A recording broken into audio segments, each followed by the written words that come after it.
So we have our function f of x is equal to x squared.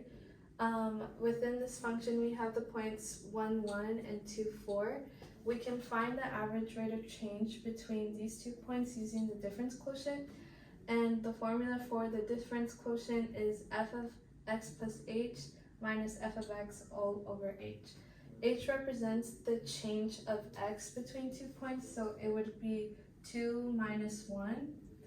And then x would represent this x. So when we plug these values in, we have f of 1 from this x plus 1, which is the change between these two x's, which equals 1 because 2 minus 1 is 1. And then we subtract that by f of x, which equals 1. And then we divide that over our h, which would be 1. And then when we simplify, we have f of 2 minus f of 1 all over 1. And because f of 2 is 4, we subtract that by f of 1, which is 1 here, all over 1, which equals 4 minus 1, which equals 3. We divide over 1, which equals 1, which equals 3. So it's called the difference quotient because we are subtracting the y values and dividing it by the change of x values. This is the graph we get when we plot x and f of x and x plus h and f of x plus h. The h represents the distance between these 2 points on the x-axis, which is x plus h. The red line represents the secant line. This light purple line represents the curve as h gets closer and closer to 0. And this vibrant pink line represents the tangent line. The average rate of change could be found in this red line, which is the secant line. And conversely, we could also do f of x plus h minus f of x over x minus x plus h to also find the average rate of change. And to find the instantaneous rate of change, we would be using the tangent line along this curve, any points along it, to find one particular or specific point. So as h approaches to 0, this line, this curve, will curve in even more because the values are getting smaller. And for the tangent line, we use this line to find the slope of this curve, right? And we also use a tangent line to find the instantaneous rate of change, which is why this line is also called the slope of the curve.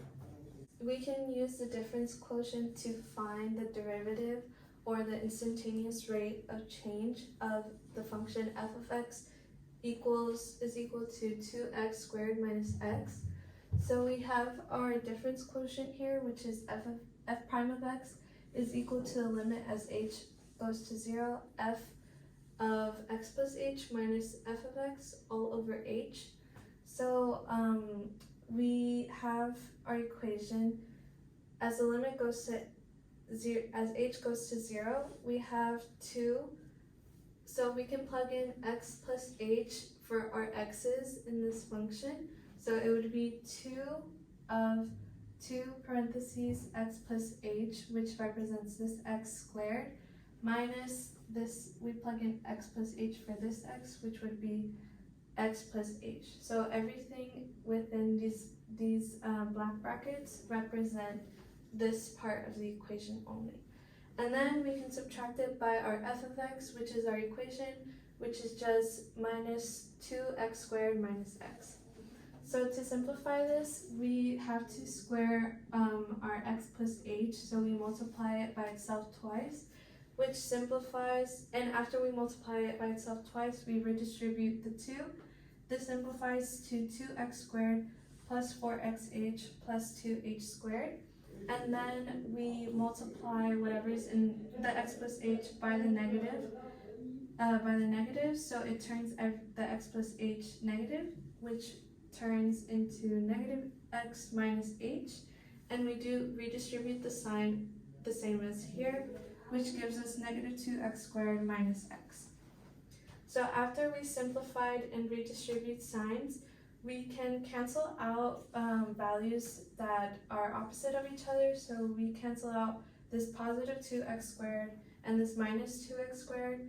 as well as this minus 2x squared and this positive x all over h. And so then we are left with 4xh plus 2h squared minus h all over h. And then to get an equation, we have to factor out an h from the numerator up here. And so then when we factor out an h, this h cancels out with this h and as well as this h. So then we are left with f prime of x is equal to limit as h goes to 0 of 4x plus 2h as our derivative for the function 2x squared minus x. So f of x can be represented here by this blue line. The derivative is represented in green. With this zero slope here, it can be represented by that point there. At that point, the slope, it's a very sharp turning point, and the slope is not defined, and there are also multiple tangent lines. We represent this sharp decrease by this point here. When this is going slightly more positive, since we're going from here to the zero slope, which is also represented by x equals 0 right there, we can clearly see that the slope is increasing or positive. So the derivative is also going to be increasing.